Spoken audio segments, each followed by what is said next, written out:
গরম বাতাসের আযাব আসে। এই গরম বাতাসের আযাবটা এখনো আসে নাই। কিন্তু আমি শেষ জামানার হাদিসগুলো টুকটাক গবেষণা করে মনে হচ্ছে অচিরেই গরম বাতাসের একটা আযাব আসবে বিশ্বের দিকে। এবং নাসাও এটা নিয়ে গবেষণা করছে অলরেডি। সূর্যের মধ্যে অনেক রকম বিক্রিয়া হচ্ছে, তেজস্ক্রিয় বিক্রিয়া হচ্ছে ইত্যাদি, হিলিয়াম গ্যাসের অনেক বিস্ফোরণ হচ্ছে। এগুলোর ওয়েভ বা ফ্লোটা আস্তে আস্তে পৃথিবীর দিকে ধেয়ে আসবে। নবীজি বলেছেন ফালিয়ারতাকিবু ইনদা যালিকা রিহান হামরা। এই রিহান হামরা কথাটা এই হাদিসের মধ্যে আছে। তিরমিজির 2211 নম্বর হাদিস এটা আছে। গরম বাতাস ধেয়ে আসবে পৃথিবীর দিকে। গরম বাতাসের আযাব, গরম বাতাসের আযাব আসবে। ওয়াজালজালা এবং ভূমিকম্প। অন্য হাদিসে আসছে সানাওয়াতু জালাজিল, ভূমিকম্পের বছরগুলো, ভূমিকম্পের বছরগুলো। আর আসছে মুতানুন শাদীদ, বড় মহামারী। আর খসফুন মানে এই যে জমিন ধসে যাওয়া, মাসখান মানে চেহারা আকৃতি বিকৃত হয়ে যাবে। আর কযফান একটা আছে, কযফান মানে পাথরের বৃষ্টি বর্ষিত হবে। এই আযাবগুলো কখন আসে? এই পাপগুলোতে মানুষ যখন লিপ্ত হয়। ঢাকা শহর ভূমিকম্প প্রবণ এলাকা না? ভূমিকম্পের যে পাপগুলা, সেই পাপগুলো আমি কিন্তু একটা লেকচার আলোচনা করে আসছি সিলেটে, দেখে নিন অনলাইনে। 15টা থেকে 20টা পাপ আছে। এই পাপগুলোতে যখন একটা জাতি লিপ্ত হয়, আল্লাহর পক্ষ থেকে আযাব আসে। কয়েকটা কথা বলছি। পাপগুলোর মধ্যে একটা হচ্ছে যে যখন মানুষ বস্তুবাদী হয়, বেশি বস্তুবাদী মানে দুনিয়া নিয়ে খুব বেশি ব্যস্ত, পরকালের ফিকির কম, আল্লাহকে ভুলে গেছে। তারপরে যখন আমানত উঠে যায়, আমানত কি হয়? উঠে যায়। তারপর যখন গনিমতের মাল মনে করে আমানত মানুষ খেয়ে ফেলতেছে, আমানত রাখা হয়েছে, গনিমতের মাল মনে করে খেয়ে ফেলল। যখন মানুষ এই মাকে কষ্ট দেয়, মাকে কষ্ট দিয়ে মানে মায়ের সাথে খারাপ ব্যবহার করে, বউয়ের আঁচল ধরে বসে থাকে। যখন মানুষ বাবাকে দূরে ঠেলে দেয় আর বন্ধু বান্ধবকে কাছে টেনে নেয়। তারপরে আছে যখন গান বাজনা বাদ্যযন্ত্র বেশি হয়, মানুষের কানের কাছে যখন বাদ্যযন্ত্র বাজতে থাকে, মানে হেডফোন দিয়ে গান শুনছেন, এখন কানের কাছে বাদ্যযন্ত্র বাজছে। তারপর যখন মানুষ মাদকদ্রব্য বেশি সেবন করা শুরু করে, যখন জেনা বেশি বেড়ে যায়, অশ্লীলতা বেশি বেড়ে যায়, ব্যভিচার বেড়ে যায়, এই পাপগুলো যখন বেড়ে যায় এবং গায়িকা নর্তকীর যে সংখ্যা বেড়ে যায়, প্রতিটা কথা আরবি দিয়ে বলা আছে, আমি বলতে গেলে টাইম যেত, আমি শর্ট করে বললাম। এই কাজগুলো যখন একটা সমাজের মধ্যে বেশি হয়, তখন ওই জায়গায় আল্লাহর পক্ষ থেকে দুইটা মারাত্মক মানে আযাব আসে। তার মধ্যে একটা হচ্ছে মহামারী, আর একটা হচ্ছে এই ভূমিকম্প। আর ভূমিকম্পের সাথে চলে আসে ভূমি ধস, মানে ভূমি ধসে যায় এবং চেহারার আকৃতি পরিবর্তন হয়। আর একটা কি, হ্যাঁ, গরম বাতাসের আযাব আসে। এই গরম বাতাসের আযাবটা এখনো আসে নাই। কিন্তু আমি শেষ জামানার হাদিসগুলো টুকটাক গবেষণা করে মনে হচ্ছে অচিরেই গরম বাতাসের একটা আযাব আসবে বিশ্বের দিকে। এবং নাসাও এটা নিয়ে গবেষণা করছে অলরেডি। সূর্যের মধ্যে অনেক রকম বিক্রিয়া হচ্ছে, তেজস্ক্রিয় বিক্রিয়া হচ্ছে ইত্যাদি, হিলিয়াম গ্যাসের অনেক বিস্ফোরণ হচ্ছে। এগুলোর ওয়েভ বা ফ্লোটা আস্তে আস্তে পৃথিবীর দিকে ধেয়ে আসবে। নবীজি বলেছেন ফালিয়ারতাকিবু ইনদা যালিকা রিহান হামরা। এই রিহান হামরা কথাটা এই হাদিসের মধ্যে আছে। তিরমিজির 2211 নম্বর হাদিস এটা আছে। গরম বাতাস ধেয়ে আসবে পৃথিবীর দিকে। গরম বাতাসের আযাব, গরম বাতাসের আযাব আসবে। ওয়াজালজালা এবং ভূমিকম্প। অন্য হাদিসে আসছে সানাওয়াতু জালাজিল, ভূমিকম্পের বছরগুলো। আর আসছে মুতানুন শাদীদ, বড় মহামারী। আর খসফুন মানে এই যে জমিন ধসে যাওয়া, মাসখান মানে চেহারা আকৃতি বিকৃত হয়ে যাবে।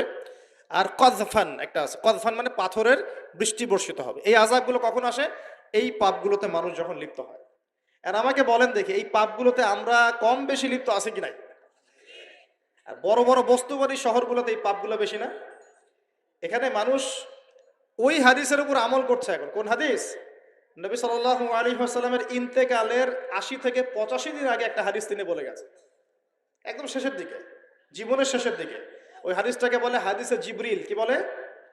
নবীজিকে জিবরাইল আলাইহিস সালাম মানুষের রূপ ধরে এসে জিজ্ঞাসা করেছিলেন যে কিয়ামত কবে হবে। নবীজিকে জিবরাইল আলাইহিস সালাম মানুষের রূপ ধরে সবার সামনে জনসমক্ষে এসে জিজ্ঞাসা করেছেন কিয়ামত কবে হবে। নবীজি বলছেন মাত্র দুটো আলামত বলেছেন। কয়টা ভাই? দুইটা। একটা হচ্ছে আন তালিদাল আমাতু রাব্বাতুহা, দেখবে যখন দাসী মনিবকে জন্ম দিচ্ছে। দাসী মনিবকে জন্ম দিচ্ছে মানে কি, সমাজের ন্যায় অন্যায়, হক বাতিল, হালাল হারাম, এই যে মানদণ্ড সব উল্টে যাবে। হালাল হবে হারাম, হারাম হবে হালাল, ন্যায় হবে অন্যায়, অন্যায় হবে ন্যায়, হক হবে বাতিল, বাতিল হবে হক, জায়েজ নাজায়েজ, নাজায়েজ জায়েজ। হ্যাঁ, মানুষ এই মানদণ্ড চেঞ্জ করে না এখন। বুঝতে পারছেন না মনে হয়? এখন সমাজে সত্য মিথ্যা, ন্যায় অন্যায়ের মানদণ্ড কি কোরআন সুন্নাহ এখনো টিকে আছে? এখন মানুষ নিজে যেটা ন্যায় মনে করে সেটাই ন্যায়, নিজে যেটাকে অন্যায় মনে করে সেটা অন্যায়, নিজে যেটাকে ভালো মনে করে সেটা ভালো, নিজে যেটাকে খারাপ মনে করে সেটা খারাপ। আল্লাহ যেটাকে হালাল করে দিয়েছেন মানুষ হারাম করে নিচ্ছে, আল্লাহ হারাম করে দিয়েছেন মানুষকে হালাল করে নিচ্ছে। হচ্ছে কি না এগুলা? তো এই যুগ চলে আসে নাই যে দাসী মনিবকে জন্ম দিচ্ছে না? মানে মানদণ্ড উল্টে গেছে। আমার কথা কি বুঝতে পারেন? মানদণ্ড উল্টে গেছে, জিনিস ভালো মন্দের, ন্যায় অন্যায়, হক বাতিলের মানদণ্ড উল্টে গেছে। বলেন তো, সত্য মিথ্যার মানদণ্ড কি? আমার বুদ্ধি না আল্লাহর ওহী? কোনটা? সত্য মিথ্যা, ন্যায় অন্যায়, হক বাতিলের চূড়ান্ত মানদণ্ড কি? আমার বুদ্ধি নাকি আল্লাহ পাকের কোরআন সুন্নাহ? কোনটা? কিন্তু সমাজে কি সেটাই বাস্তবায়িত আছে 100%? 50%ও কি আছে? তো এই সমস্যাটা কি চলছে কিনা, তার মানে কি আমাদের এই বড় আলামতটা আমরা দেখছি কিনা? দেখছি। গেল 2 নাম্বার। 2 নাম্বারটা নবী বলছেন ওয়া আনতারাল হুফাতাল উরাতাল আলাতা রিয়া আশাই ইয়াতাতাওয়ালুনা ফিল বুনিয়ান। নবীজি বলছেন যখন দেখা যাবে সমাজের সবচেয়ে দরিদ্র শ্রেণীর মানুষ, স্যান্ডেল কেনার টাকা ছিল না, কাপড় পরার টাকা ছিল না, এই শ্রেণীর মানুষ, রাখাল মানে গরু ছাগল চড়াতো, এই শ্রেণীর মানুষ উঁচু উঁচু অট্টালিকা নির্মাণের প্রতিযোগিতা করবে। ভালো করে বোঝেন, নবীজি বলছেন না যে ধনীরা, সমাজের ধনীরা অট্টালিকা নির্মাণের প্রতিযোগিতা করবে, নবীজি এই কথা বলছেন না হাদিসে। নবীজি বলছেন সবচেয়ে দরিদ্র শ্রেণীর মানুষ, রাখাল শ্রেণীর মানুষ, স্যান্ডেল নাই, গায়ে জামা নাই, এরা উঁচু উঁচু অট্টালিকা নির্মাণের প্রতিযোগিতা করবে।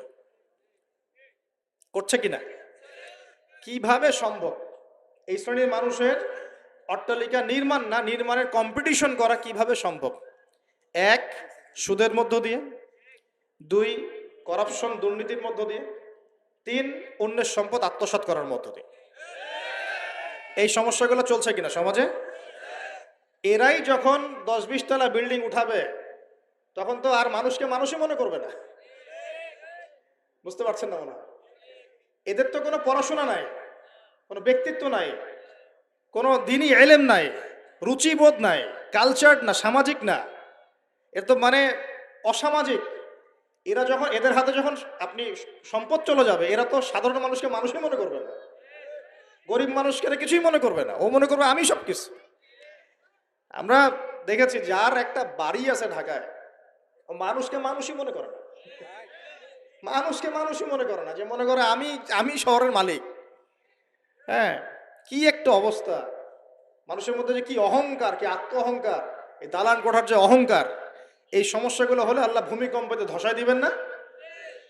দেখেন নাই কয়দিন আগে কি হলো? গতকালকে যে কোটিপতি ছিল তার পরের দিন রুটি নিয়ে দাঁড়ায় আছে, গতকালকে আইসক্রিম বিক্রি করেছে নাচানাচি করে, তারপরের দিন বসে আছে, কিচ্ছু নাই। আল্লাহ পাক এই পাপগুলা দেখে সবর করেছেন, ধৈর্য ধরেছেন, ধৈর্য ধরে এক সময় যখন আল্লাহ পাকের আযাব চলে আসছে, একবারে সব সময় উৎপাদিত হয়ে গেছে। আমরা তো কারো দুঃখে খুশি না, বরং এগুলো সারা দুনিয়ার মুসলমানদের জন্য শিক্ষা। সারা দুনিয়ার মুসলমান যে যেখানে আছি আমাদের সবার জন্য এটা শিক্ষা। যদি এই পাপগুলোতে আমরা লিপ্ত হই, আল্লাহ পাক ছাড় দিলেও ছাড়বেন না। আল্লাহ পাক ছাড় দিবেন কিন্তু ছাড়বেন না। মানুষের মধ্যে এখন সম্পদের যে অহমিকা, গরিব মানুষকে মানুষই মনে করে না, খেটে খাওয়া মানুষকে মানুষই মনে করে না, রিক্সাওয়ালা যারা নিম্নবিত্ত, নিম্ন মধ্যবিত্ত, চা বিক্রি করে, পানের দোকান করে, হালাল খায়, কৃষক, এই মানুষগুলোকে এখন বড় লোকরা মানুষই মনে করে না। আর জাকাত তো দেয়ই না, জাকাত তো তার উপরে ছিল ফরজ, ওই জাকাত তো দেয়ই না যে এই খাবার তার কাছে পৌঁছাবে, উল্টা কিভাবে তাদের সম্পদ লুটে পুটে খাওয়া দেয় সেই বুদ্ধি। আবার নিলেও দিলেও যে কত শর্ত, বাপরে বাপ। তো কিছুটা মনের কষ্ট থেকে বললাম কথাগুলো আর কি, যে আসলে আপনি যখন কোরআন এবং সুন্নাহর জ্ঞানে জ্ঞানী হবেন না, তখন অন্যকে সম্মান দিতে পারবেন না। আমরা বড় বড় স্লোগান দিই যে অমুক অমুকের সেবক, অমুক অমুকের সেবক, আসলে সেবা সত্যিকার অর্থে করছি? আল্লাহ পাক তার রাসূলের মাধ্যমে জানিয়েছেন, এই হাদিসটা একটু শোনেন তারপর সামনে যাই। আল্লাহ পাক তার রাসূলের মাধ্যমে আমাদেরকে জানিয়েছেন, শোনো, আলা কুল্লুকুম রাইন, তোমাদের প্রত্যেকে হচ্ছে দায়িত্বশীল।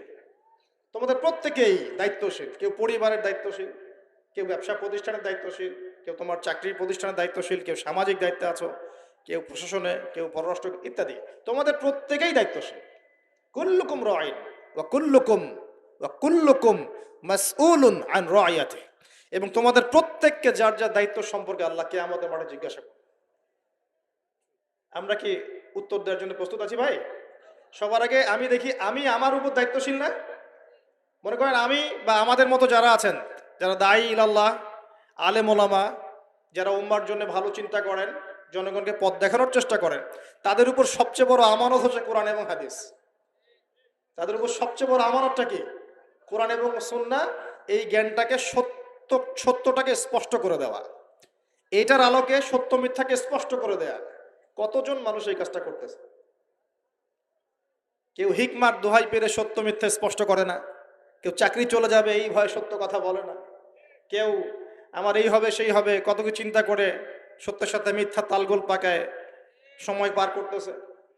ওয়াজ মাহফিল বাংলাদেশের দিন প্রচারের একটা অন্যতম প্ল্যাটফর্ম। এই সারা দেশে মনে হয় প্রতিদিন 100-200 মাহফিল হয়, হয় কি না? কিন্তু আপনি দেখবেন প্রচুর মাহফিল, অহেতুক গাল গল্প কেচ্ছা কাহিনী, টাইম নষ্ট করে। হয়তো একজন আয়োজন করেছে, ওদের টার্গেট আমি টাকা কালেকশন করব, আর বক্তাও এখানে সুযোগ নেবে, কালেকশনে এত পার্সেন্ট আমার, ঠিক আছে? তারপরে জনগণও আসবে, কেউ আসছে ভিডিও করতে, কেউ সেলফি উঠাইতে, কেউ এইটা কেউ সেইটা, ওদিকে চানাচুর খাচ্ছে, ওদিকে মেলা লাগছে, এরকম দেখেন। এক একজন এক এক উদ্দেশ্য। আসলে উদ্দেশ্য কি আমার এখানে? উদ্দেশ্য হবে আমি আল্লাহর দ্বীনের সত্য কথাগুলো কোরআন সুন্নাহর মানদণ্ডে যাচাই বাছাই করে যুগোপযোগী ভাবে জনগণের বুঝ অনুযায়ী তাদেরকে বুঝিয়ে দিয়ে আসবেন। জনগণ কি করবে? অডিয়েন্স, তারা এখানে আসবে একটা নিয়াতে, আমরা কোরআন সুন্নাহ শুনবো, কোরআন সুন্নাহর কথাগুলোকে মেলাবো, যাচাই করব, যদি কোরআন সুন্নাহর সাথে মিলে যায় আমি গ্রহণ করবো, যদি বক্তার কথা কোরআন সুন্নাহর সাথে না মেলে আমি নিব না। আমি কেন, যত বড়ই বুজুর্গ বক্তা আসুক না কেন, আলেম আসুক না কেন, কোরআন সুন্নাহর সাথে যদি তাদের কথাগুলো মিলে না যায় সেই কথা কখনোই আপনি গ্রহণ করবেন না। করবেন? কখনো কখনো কেউ অজ্ঞতাবশত এমন কথা বলতে পারে যেটা কোরআন সুন্নাহয় নাই। এটা যদি অজ্ঞতাবশত হয় তাহলে সে জ্ঞান অর্জন করলে আপনাকে শুধরে দিবে ইনশাআল্লাহ। আর যদি কেউ কেউ ইচ্ছা করে এগুলো করে তাহলে আপনার উপর দায়িত্ব হচ্ছে কোরআন সুন্নাহর মানদণ্ডে যাচাই করে তার কথা গ্রহণ করা। এই কাজটাই বা কয়জন করে? শ্রোতাদের মধ্যে অনেকে আসছি বক্তাকে একবার দেখবো চলে যাব, কেউ আসছে সেলফি উঠা, কেউ মোবাইলে ছবি তুলবে, কেউ ভিডিও করবে। প্রতিটা কাজের উদ্দেশ্য কি? আমাদের দিনই কাজের উদ্দেশ্য হবে এই কাজগুলোর ওসিলায় পরকালে আল্লাহর নাজাত যেন পাই ইনশাআল্লাহ, এবং দুনিয়াতে আল্লাহর দিন যেন এগিয়ে যায়, উপকৃত হয়। আর রিজিক, টাকা পয়সা, উন্নয়ন সবকিছু আল্লাহ পাকে দিবে ইনশাআল্লাহ। আল্লাহ দিবেন না?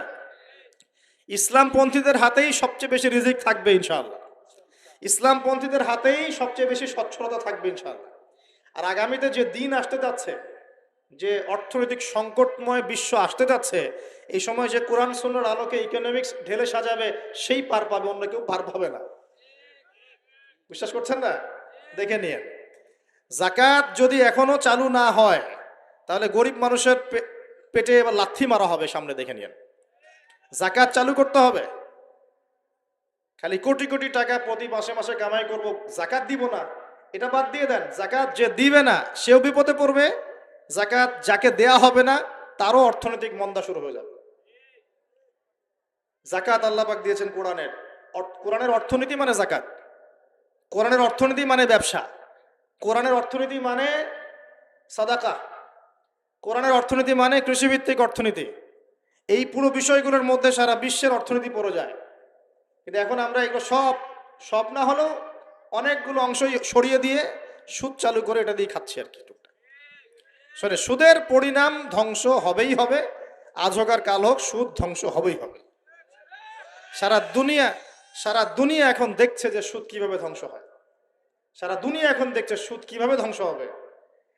মনে রাখবেন, এর ফলে শুধু এক শ্রেণীর মানুষই লাভবান হবে। কোন শ্রেণী? যারা বুর্জোয়া শ্রেণী, যারা পুঁজিবাদী শ্রেণী, যারা ধনিক শ্রেণী, যাদের হাতে সম্পত্তি কুণ্ঠিগত থাকবে, এরা হয়তো পার পেয়ে যাবে এই দুনিয়াতে। কিন্তু মধ্যবিত্ত শ্রেণী আর নিম্ন মধ্যবিত্ত শ্রেণীর জীবনে এমন দুর্ভোগ নেমে আসবে সামনে, দেখে নিয়েন কি হয়। সুদের পরিণতি হচ্ছে ধ্বংস। সুদের পরিণতি মানেই ধ্বংস। সুদ যখন চালু হবে তখন আল্লাহ পাক কোরআনে বলছেন, ও যে ব্যক্তি সুদ খেলো সে যেন আমার এবং আমার নবীর সাথে যুদ্ধ করলো। আর একটা বলি তাহলে বুঝবেন, সূরা বাকারায় 279-80 এই আয়াতগুলোর দিকে আছে, 79-81। আল্লাহ পাক বলছেন, ইয়া আইয়ুহাল্লাযীনা আমানু, হে মুমিনগণ, ইত্তাকুল্লাহ, তোমরা আল্লাহকে ভয় করো। আল্লাহর কথা সহজ না? তোমরা আল্লাহকে ভয় করো। ওয়াযারু মা বাকিয়া মিনার রিবা, সুদ ছেড়ে দাও। সুদের অবশিষ্ট অংশ ছেড়ে দাও মানে সুদ ছেড়ে দাও। ওয়া ইল্লাম তাফআলু, যদি তোমরা সুদ না ছাড়ো, ফাআযানু বিহারবিন মিনাল্লাহি ওয়া রাসূলিহি, তাহলে আল্লাহ এবং তার রাসূলের সাথে যুদ্ধের ঘোষণা শুনে রাখো। কার কথা এটা? আমি বানিয়ে বললাম? আপনার কিতাব। এই কিতাব আপনার বাসায় নাই? আপনি কি এই কিতাবের জন্য জীবন দিতে চান না? যখন এই কিতাবকে কেউ অবমাননা করে, আপনার তো গা জ্বলে, হৃদয় রক্তক্ষরণ হয়। কয়দিন আগে ওই যে সুইডেন না ডেনমার্ক, হ্যাঁ, আমি নামও ভুলে গেছি, ভুলে যাওয়াই ভালো, এগুলো মনে রাখাই খারাপ, কারণ এদেরকে মনে রাখে কি হবে। শুধু প্রথম কথা হচ্ছে যে ওই পশ্চিমা সভ্যতার মধ্যেই যারা বাক স্বাধীনতার কথা বলে, ব্যক্তি স্বাধীনতার কথা বলে, আর তাদের বাক স্বাধীনতা মানে হচ্ছে ছেলে ছেলে বিয়ে করতে পারবে, এটা ব্যক্তি স্বাধীনতা। আর বাক স্বাধীনতা মানে ইসলামের বিরুদ্ধে যা ইচ্ছা তাই বলতে পারবে, ইসলামের বিরুদ্ধে যা ইচ্ছা তাই বলতে পারবে, এটা হচ্ছে বাক স্বাধীনতা। আর আল্লাহ পাকের বিধানের বাইরে যা ইচ্ছা তাই করতে পারবে, মদ খাবে, সুদ খাবে, ঘুষ খাবে, জেনা করবে, পর্নোগ্রাফিতে থাকবে, যা ইচ্ছা করবে, এর নাম হলো ব্যক্তি স্বাধীনতা। এটা ওরা বিশ্বাস করে। তো সেখানে কোরআনকে অবমাননা করেছে, কোরআন পুড়িয়ে দিয়েছে, আপনারা দেখেছেন তো। তখন আপনার খারাপ লাগে নাই? একটু খারাপ লাগে নাই ভাই? কষ্ট হয় নাই? যদি সে আপনার ছেলে হতো আপনি কি করতেন বলেন? আপনার ছেলে যদি কোরআন পুড়িয়ে দিত কি করতেন?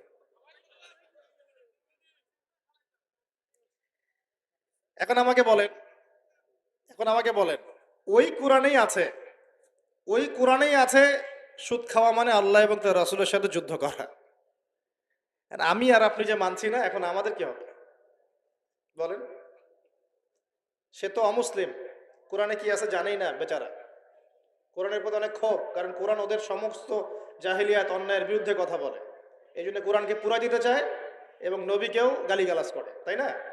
ইসলামের বিরুদ্ধে দাঁড়া যায়, ইসলামের বিরুদ্ধে ওরা চেষ্টা চালায়, কারণ ওরা জানে না ইসলাম কি, ওরা বোঝে না কোরআন কি, ওরা বোঝে না মুহাম্মদ সাল্লাল্লাহু আলাইহি ওয়াসাল্লাম কে, তিনি কেমন আদর্শ, কেমন মানুষ, তিনি যে পুরো বিশ্বের জন্য রহমত, ওরা তো জানেই না, বোঝেই না। আমরা জানি না? এখন আমরা যে জানি, কিন্তু আমরা যে কোরআন পড়তে জানি না। আমরা তো জানি, কিন্তু আমরা তারপরেও যে কোরআন তেলাওয়াত করতে পারি না, জানার পরেও যে কোরআনের অর্থ কোনোদিন পড়ে দেখলাম না। আরে গত বছর তো অর্থ পড়তে বলেছিলাম যে অর্থগুলো একটু পড়ে দেখেন, বাপরে বাপ, যে ধোয়াটা ধুইলো আমাকে, আমি একদম পরিষ্কার হয়ে গেছি, এমন ধোয়া ধুয়ে দিচ্ছে। কোরআনের অর্থ পড়ার দরকার নাই। আমি কি বলেছিলাম যে কোরআন তেলাওয়াত করলে কোনো নেকি হবে না?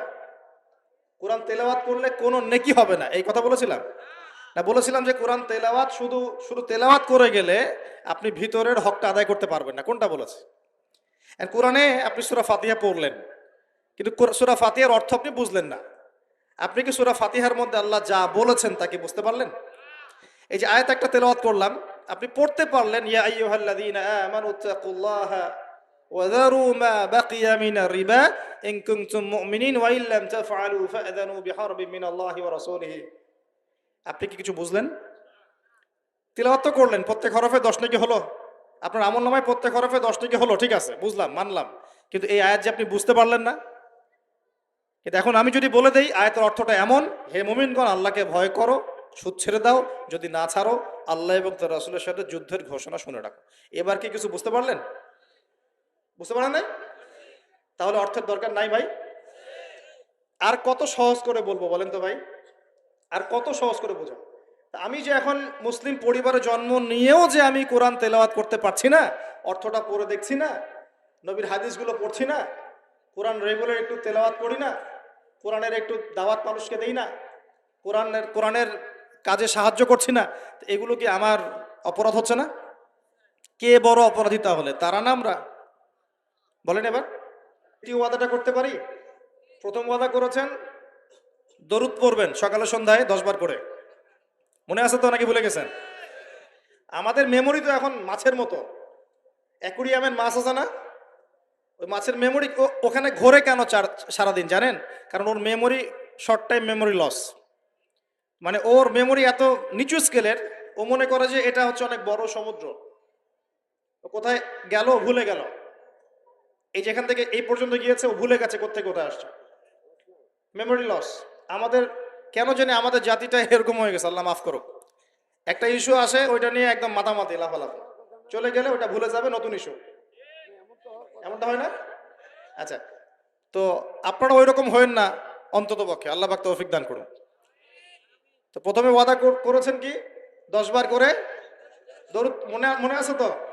আচ্ছা, এবার দ্বিতীয় ওয়াদা করেন যে কোরআন যারা তেলাওয়াত করতে জানেন না, আমি অর্থের কথা বলছি না এখন, জাস্ট তেলাওয়াতের কথা বলছি, যারা কোরআন তেলাওয়াত করতে জানেন না, এই যে রমজান মাস সামনে আসছে, এই পুরো রমজান সময় দিলাম বিশুদ্ধ করে কোরআন তেলাওয়াত শিখতে হবে। রাজি আছেন ইনশাআল্লাহ?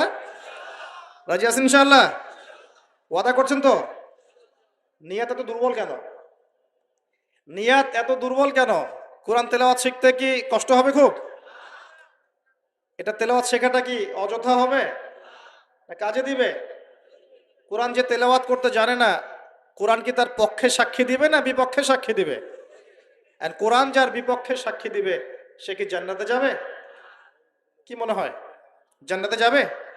আচ্ছা, তাহলে একটু ওয়াদা করতে পারি ইনশাআল্লাহ আগামী রমজান শেষ হওয়ার আগেই কোরআন তেলাওয়াত শেষ হওয়া চাই ইনশাআল্লাহ। পারা যাবে ইনশাআল্লাহ? যদি ফজিলত বলি, প্রত্যেক হরফে 10 নেকি পাবেন ইনশাআল্লাহ, প্রত্যেক হরফে 10 নেকি। কোরআনে কতগুলো হরফ আছে জানেন?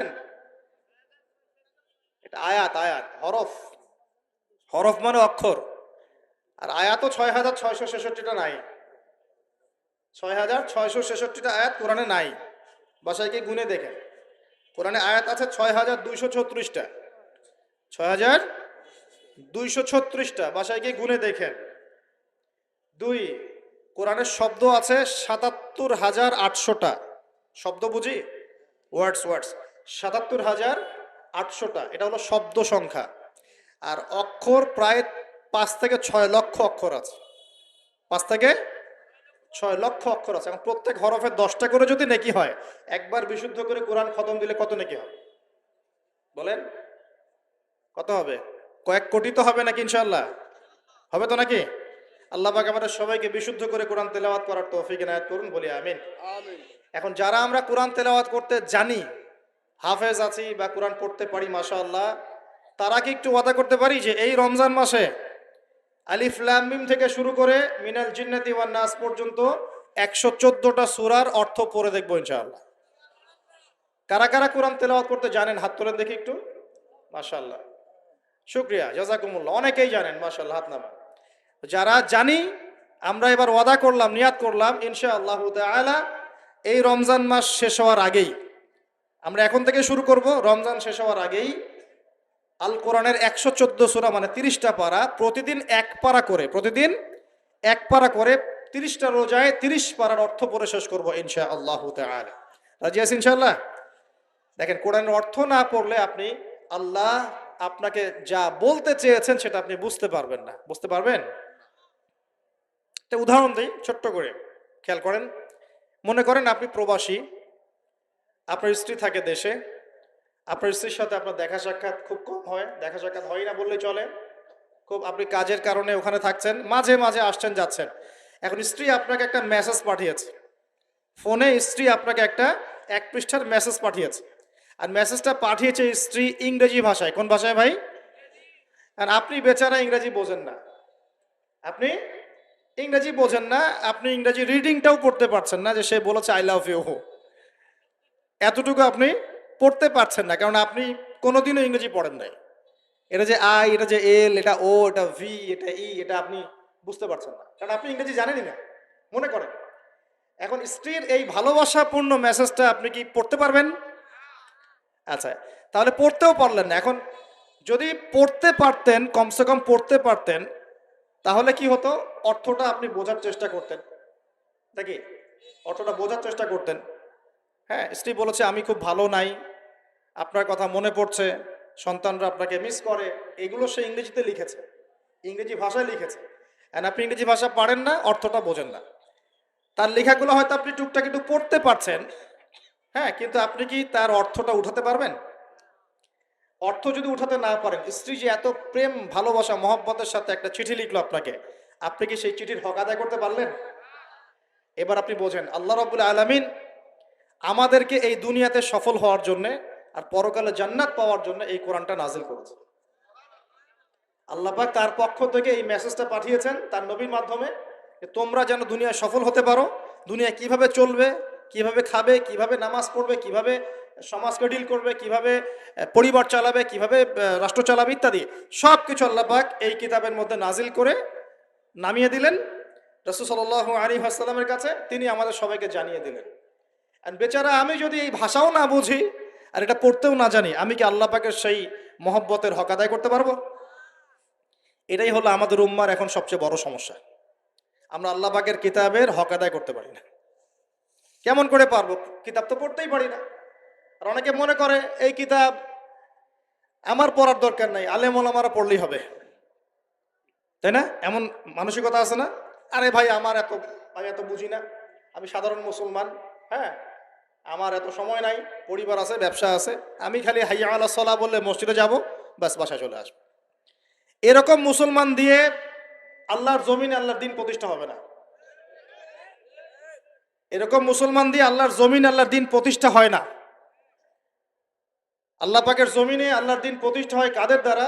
যারা জ্ঞান অর্জন করে, জ্ঞান অনুযায়ী আমল করে, শরীয়তের গভীর জ্ঞান অর্জন করে, ওই জ্ঞানটাকে মানুষের মধ্যে ছড়ায় দেয়, দিনের দাওয়াতি কাজ করে, হালাল খায়, পরিবারের মধ্যে দিন প্রতিষ্ঠা করে, নামাজ কায়েম করে ইত্যাদি, মানুষকে ঐক্যবদ্ধ করার চেষ্টা করে, ইসলামকে একটু একটু করে এগিয়ে নেয়। যাদের এসব নিয়ে কোনো ফিকিরই নাই, তাদের দ্বারা কি দিন প্রতিষ্ঠা লাভ করবে? তো প্রিয় ভাইয়েরা, আমার রিকোয়েস্ট, যারা কোরআন তেলাওয়াত করতে জানি মাশাআল্লাহ বা হাফেজ আছি এখানে উপস্থিত, রমজান মাস শেষ হওয়ার আগেই 114 সূরার অর্থ পড়ে শেষ করে দেবো ইনশাআল্লাহ। রাজি আছেন ইনশাআল্লাহ? আল্লাহ পাক সবার আগে আমাকে তৌফিক দান করুন, এরপর আপনাদের সবাইকে তৌফিক দান করুন। ভাই, চরিত্র পবিত্র রাখার জন্য একটা আমি পরামর্শ দিই, নিজেকে ভালো কাজে ব্যস্ত রাখেন। নিজেকে ভালো কাজে ব্যস্ত রাখেন, সেটা সামাজিক কাজও হতে পারে। সমাজ কল্যাণমূলক কাজ করেন না, জনসেবা করেন, মানুষের সেবা করেন, মানুষের কাছে থাকেন, সোশ্যাল ওয়ার্ক করেন। এই যে অ্যাসোসিয়েশন আছে না কিছু সামাজিক, নন পলিটিক্যাল, নন প্রফিটেবল কিছু ফাউন্ডেশন থাকে না, মানুষের কল্যাণে কাজ করেন, ইফতারের প্রজেক্ট করেন সামনে, ঠিক আছে? তারপরে শীতবস্ত্র হয়, তারপরে যে ত্রাণ রিলিফ, মানে মানুষের কল্যাণ, বৃক্ষরোপণের কাজ, তারপরে আপনার এই যে রক্তদান কর্মসূচি, এই টাইপের যে ভালো ভালো কাজ, সমাজ কল্যাণমূলক কাজ, এই সমাজ কল্যাণমূলক কাজগুলো করলেও মনটা বড় হবে ইনশাআল্লাহ। ভালো কাজে ব্যস্ত থাকবেন, আপনি দেখবেন মাথার মধ্যে শয়তানি নাই। যখন মানুষের কাজ নাই, সারাদিন অলস বসে থাকে, মাথার মধ্যে দুনিয়ার শয়তানি ঘোরাফেরা করতে থাকে। আল্লাহ পাক আমাদের সবাইকে ভালো কাজের সাথে থাকার তৌফিক দান করুন এবং ভালো কাজে একে অপরকে সহযোগিতা করার তৌফিক দান করুন। মনে রাখবেন, দান করলে কোনোদিনও টাকা কমে যায় না। আপনার দানের টাকা ঘুরে ফিরে আপনার কাছে আসবে, বুঝতে পারছেন না? আপনার দানের টাকা ঘুরে আল্লাহ আপনার কাছে ফিরাই দিবে। কিভাবে ফিরাবেন সেটা আল্লাহর দায়িত্ব। আমি কি বুঝাবো কিভাবে ফিরাবেন? বুঝবেন, একটু বোঝানোর চেষ্টা করবেন। অর্থনীতি কিন্তু কঠিন, সহজ করে বুঝানোও কঠিন, সবাই সহজ করে বোঝাতেও পারবে না। আমি একটা পয়েন্ট খালি বুঝাই আপনাদেরকে, বোঝেন চেষ্টা করেন। মনে করেন আপনাদেরকে অর্থনীতি বুঝাই, এগুলো আমাদের সাবজেক্ট ছিল, আর তখন আমরা আসলে অর্থনীতি কিছুই বুঝতাম না। তারপরে যখন কোরআন হাদিস পড়া শুরু করলাম, তখন দেখলাম যে ও আচ্ছা, ব্যাপার তো খুব সহজ, সহজ জিনিসটাকে এত কঠিন করা হয় কেন? দেখেন কিরকম, মনে করেন একটা বাজার, আপনাদের এখানে বাজার আছে কি? আচ্ছা, এই বাজারের মধ্যে ধরেন 100 ব্যবসায়ী আছে, ব্যবসায়ীরা ব্যবসা করে। আল্লাহ পাক ব্যবসা হালাল করেছেন না হারাম করেছেন?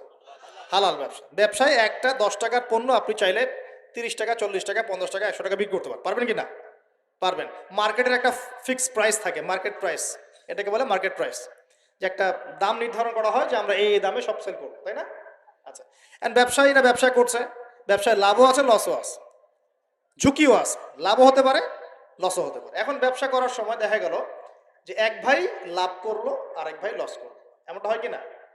আচ্ছা, আল্লাহ পাক এখানে কি করেন জানেন?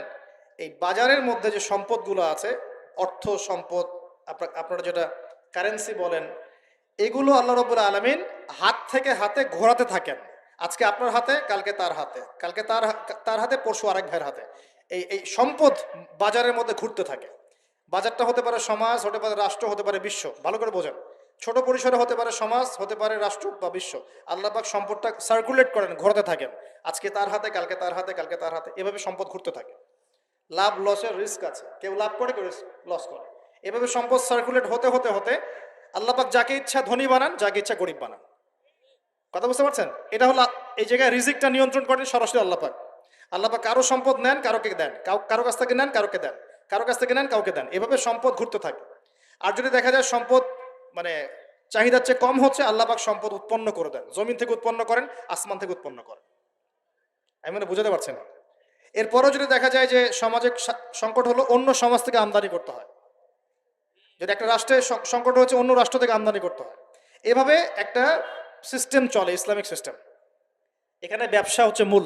এখানে দায়িত্ব আল্লাহ নিয়ে নেন, কাউকে ধনী করবেন, কাউকে গরিব করবেন। সম্পদ ঘুরতে থাকবে, ঘুরতে থাকবে। এভাবে আল্লাহ পাক আপনার এই যে ধনী ব্যক্তি মনে করেন যে সম্পদ এখানে লাভ করেছে, এই ব্যক্তির উপর আবার জাকাত ফরজ আছে। কি আছে? জাকাত ফরজ আছে। এখন এই যখন ধনী হবে, নিসাব পরিমাণ সম্পদ আসবে, তখন এই জাকাত দিবে গরিবকে। তখন যার হাত থেকে সম্পদ চলে আসছে, ওর কাছে আবার সম্পদ ফিরে যাবে। সুবহানাল্লাহ। বুঝতে পারলেন কি কিভাবে সম্পদ আল্লাহ পাক ঘোরান? এর জাকাত ছাড়াও আছে সাদাকা। সাদাকা ছাড়া সাদাকাতুল ফিতর আছে, অনুদান আছে। এবং নরমালি আল্লাহ পাক কিন্তু সদকা করতে উৎসাহিত করেন। এইভাবে একটা ইকোনমিক সিস্টেম চলতে থাকে, ছোট বা বড় পরিসরে। এইভাবেই মদিনা টিকে ছিল। এভাবেই মদিনার ইকোনমিক সিস্টেম চলতো নবী সাল্লাল্লাহু আলাইহি ওয়াসাল্লামের যুগে। তো সেখানে আরো একটা বিষয় এক্সট্রা ছিল, যেটা এখন নাই। সেটা ছিল গনিমত। সেটা কি? রাসূল সাল্লাল্লাহু আলাইহি ওয়াসাল্লাম সাহাবীরা বিভিন্ন যুদ্ধ এবং জিহাদ করতেন কিনা? না, তারা তো এগুলো করতেন না। ঘর মসজিদে বসে খালি সুবহানাল্লাহ পড়তেন। হ্যাঁ নাকি? বদর উহুদ তো হয়নি ইসলামে, হয়েছে? এগুলো বললে তো দেখা যাবে বাপরে বাপ অবস্থা খারাপ। হ্যাঁ, জিহাদি বয়ান শুরু করে দিয়েছে। এগুলো কি ইতিহাসে আছে কি নাই? যখনই মুসলিমরা যুদ্ধে গিয়েছে এবং জয় করেছে, তখন বিপুল গনিমতের সম্পদ লাভ করেছে। বুঝতে পারছি? গনিমত মানে ওই যে যাদের সাথে যুদ্ধ হচ্ছে, ওদের সব সম্পত্তি মুসলিমরা তখন পেয়ে যায়, কারণ ওগুলো ছেড়ে ওলা পালিয়ে যায়। এটা এর মধ্য দিয়ে মুসলিমরা ব্যাপক সচ্ছলতার মুখ দেখেছিল। খায়বারের যুদ্ধে জয়ের মধ্য দিয়ে মুসলিমরা প্রায় 1/3 সম্পদ পেয়েছিল আরবের মধ্যে। জাজিরাতুল আরবের 1/3 সম্পদ শুধু খায়বার যুদ্ধ জয়ের মধ্য দিয়ে লাভ করা হয়েছে। ওইটা তো নাই, এখন ক্লোজড। আমি ওগুলো বাদ দিয়ে এই সিস্টেমগুলোর কথা বললাম, সাদাকা, ব্যবসা ইত্যাদি। তার মানে ইসলামিক ইকোনমিক সিস্টেমের মধ্যে আল্লাহ পাক সম্পত্তি নিয়ন্ত্রণ করছেন এবং কাউকে ধনী বানাচ্ছেন, কাউকে গরিব করছেন। সম্পদ হাতে হাতে ঘুরছে। যে ধনী সে আবার জাকাত দিচ্ছে, তখন গরিবের কাছে ধনীর সম্পত্তি চলে আসছে। বুঝতে পারছেন কি ভাই কিছু? আচ্ছা, কঠিন হচ্ছে আলোচনা মনে হয়। আচ্ছা, একটু কঠিন শোনেন। খালি কি আর উঠবস করা, ঢেলে দেই, চা খাই, কফি খাই শুনলে হবে? হ্যাঁ, এগুলো শুনলে হবে খালি? ভালো করে শুনি ইনশাল্লাহ। এখন চলমান সিস্টেমে কি সমস্যা হয়? যখন আপনি ব্যবসাটাকে গুটিয়ে নিয়ে সুদটাকে প্রাধান্য দিচ্ছেন, মানে সুদের মধ্যে কি লাভ লস দুটা রিস্ক আছে, ঝুঁকি আছে কোনো? সুদে আপনি যখন খান, আপনি কি বলেন যে ঠিক আছে আমি 100 টাকা নিলাম, ব্যবসায় লাভ হলে আমি দিব 50%, লস হলে 50%। এটা তো সুদ না। এটা তো সুদ না। এটা কি সুদ? যখন আপনি বলেন যে আমি 100 দিয়েছি, আমাকে 110 দেওয়া লাগবে, 100 দিয়েছি আমাকে 110ই দেওয়া লাগবে, আপনি তো লসের রিস্ক নিবেন না? নিবেন? সুদখোর কি লসের ঝুঁকি নিবে নাকি লাভের শর্তে টাকা দিবে? এখন যখন আপনি লাভ লসের ঝুঁকি নিচ্ছেন না, তখন একজন লাভ করা একজন লস করার কোনো সিস্টেম বাজারে থাকছে না। তখন সম্পদ ধনিক শ্রেণীর হাতে পুঞ্জীভূত হচ্ছে। তারা আস্তে আস্তে ধনী হতে থাকবে, গরিবরা আস্তে আস্তে গরিব হতে থাকবে। আবার জাকাত দিবে না, তখন ওই সম্পদ আবার গরিবের কাছেও ফিরে আসবে না। এভাবে সুদের মধ্য দিয়ে সম্পদ সংকীর্ণ হয়ে যায়। একদম একটা মার্কেট, সমাজ, রাষ্ট্র মেসাকার অবস্থা, দেউলিয়া হয়ে চলে যাবে। একটা একটা করে কথা বলেছিলাম, ফলেছিল কি অর্থনীতির কথাগুলো? পাকিস্তানের কথা ফলেছে? পাকিস্তানের সামনে আরো ভয়াবহ পরিণতি আছে। আর এগুলো থেকে শিক্ষা না নিতে পারলে আমাদের সামনে ক্ষতি আছে। এগুলো বলবেই বাকে, বুঝাবেই বাকে। আর আল্লাহ পাক আমাদের কথা গ্রহণ করার মানসিকতা দান করুন। কমপক্ষে কথাগুলো শুনে একটু যাচাই করার তৌফিক আল্লাহ দান করুন। যাচাই করার পর যদি দেখা যায় যে হ্যাঁ ঠিকই বলেছে ছেলেটা, বা কম কিছুটা হলেও ঠিক বলেছে, ওইটুকু অন্তত গ্রহণ করার তৌফিক আল্লাহ দান করুন। একবারে যদি নেগলেক্ট করে রাত দূর এইসব কথা শোনারই দরকার নাই, তাহলে তার কিছু হইল না। সমস্যা নাই, আমাদের কাজ কি? ফাযাক্কির ইন্নামা আনতা মুযাক্কির। আল্লাহ পাক আল্লাহর দ্বীনের দায়ীদের দায়িত্ব দিয়েছেন, তোমরা উপদেশ দিবে, তোমরা শুধু উপদেশদাতা। লাস্তা আলাইহিম বিমুসাইতির। কারো প্রতি তোমরা দারোগা নাও, চাপ দিয়ে মানাতে হবে, এই দায়িত্ব তোমাকে দেওয়া হয় না। জাস্ট বলে দিয়ে চলে আসে সামনে। ফাযাক্কির ইন নাফাআতিয যিকরা। তুমি উপদেশ দিবে হে নবী। সায়াযাক্কারু মান ইয়াখশা। যে উপদেশ গ্রহণ করবে সে শীঘ্রই গ্রহণ করবে, যে যে আল্লাহকে ভয় করে সে শীঘ্রই উপদেশ গ্রহণ করবে ইনশাআল্লাহ তাআলা। প্রিয় ভাইরা, তো এখনকার চলমান বিশ্বের ইকোনমিটা হচ্ছে সুদ ভিত্তিক। এই কারণেই ইকোনমিক সমস্যাগুলা, মন্দাগুলা, স্যাংশনগুলা, করাপশনগুলা, এগুলো এগুলো সুযোগ থেকে যায়। আদারওয়াইজ ইসলামিক ইকোনমিক সিস্টেম পরিপূর্ণরূপে থাকলে এই সমস্যাগুলো হতো না।